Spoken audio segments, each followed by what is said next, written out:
Number 1 نبی وہ جو انسان ہو، نمبر 2 نبی وہ ہے جو مبعوث من اللہ ہو، یعنی اللہ کی طرف سے ہو، دلیل نبوت کے ساتھ وہ نبوت کی بات کرے۔ اور نبی ہونے کے لیے تیسری بات جو ضروری ہے، معصوم عن الخطا ہو۔ نبی وہ ہوتا ہے کہ جس کو اللہ گناہوں سے بچاتا ہے۔ میں یہ نہیں کہتا نبی وہ ہوتا ہے جو گناہوں سے بچتا ہے، میں کہتا ہوں نبی وہ ہوتا ہے کہ جس کو اللہ گناہوں سے بچاتا ہے۔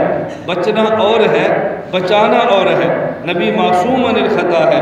معصوم کا معنی کہ جس کو اللہ بچائے، ذہن میں رکھ لیں، جس کو اللہ بچائے۔ قرآن کریم میں ہے لا عاصم اليوم الا من رحم ربی، آج کوئی نہیں خدا کے عذاب سے بچ سکتا مگر جس کو اللہ بچا لے۔ ایک ہے بچنے والا، وہ عاصم ہے، ایک ہے جس کو بچایا جائے، وہ معصوم ہے۔ ہم نبی کی شان میں یہ نہیں کہتے نبی وہ صاحب ہوتا ہے جو عاصم من الذنب ہو، ہم کہتے نہیں نبی وہ ہے جو معصوم من الذنب ہو۔ ہم یہ نہیں کہتے نبی وہ جو عاصم من الخطا ہو، ہم کہتے جو معصوم من الخطا ہو۔ ایک ہے گناہ سے بچنا اور ایک ہے گناہ سے بچانا۔ نبی کے ذمے صرف بچنا نہیں ہے، بچانا خدا نے اپنے ذمے لے لیا ہے۔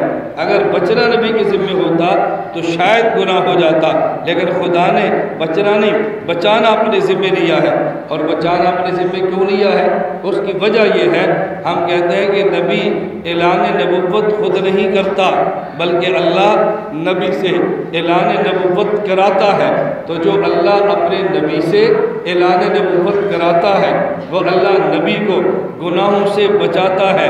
جو اللہ نبی کے سر پہ تاج نبوت سجاتا ہے وہ اللہ اپنے نبی کو تمام قسم کے گناہوں سے بچاتا ہے۔ میں اس لیے کہہ رہا تھا ہمارا نظریہ یہ نہیں ہے کہ نبی گناہ سے بچتا ہے، ہمارا نظریہ کہ نبی کو اللہ گناہ سے بچاتا ہے۔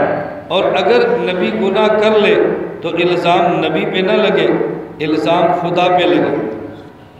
اعتراض پیغمبر پہ نہیں، لوگ اعتراض خدا پہ کریں گے کہ آپ نے نبوت کے لیے کیسے بندے کا انتخاب کیا ہے جو گناہ کرتا ہے، کیسے بندے کا انتخاب کیا ہے وہ گناہ کرتا ہے۔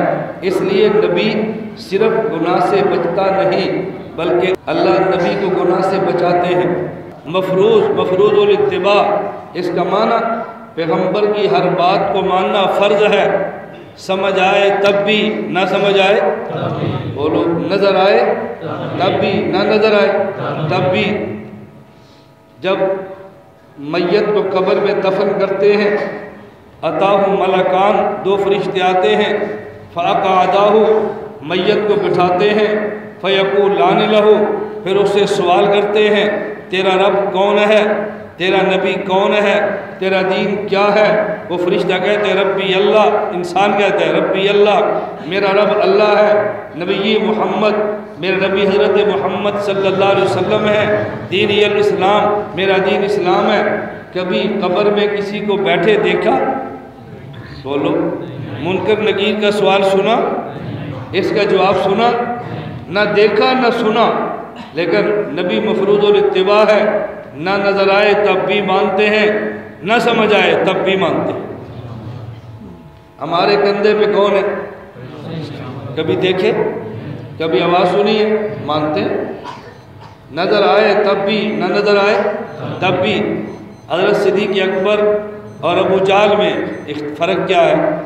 رسول اللہ صلی اللہ علیہ وسلم مکہ سے چلے مدینہ، مدینہ سے چلے طور سینا، طور سینا سے مدین، مدین سے بیت اللحم، بیت اللحم سے بیت المقدس، پہلا آسمان، دوسرا، تیسرا، چوتھا، پانچواں، چھٹا، ساتواں، سدرۃ المنتہا، شریف الکلام، عرش معلیٰ، وہاں سے واپس مکہ۔ ابو جہل نے کہا میں نہیں مانتا، میری عقل میں نہیں آتا۔ ابو بکر صدیق فرماتے ہیں میں مانتا ہوں، میں نے عقل کا کلمہ نہیں پڑھا، میں نے حضرت محمد کا کلمہ پڑھا ہے۔ تو جو پیغمبر کی وجہ سے عقل کو چھوڑ دے صدیق کا بیٹا ہے، اور جو عقل کی وجہ سے نبی کو چھوڑ دے ابو جہل کا بیٹا ہے۔ ہم ابو جہل والے نہیں ہیں، ابو بکر صدیق والے۔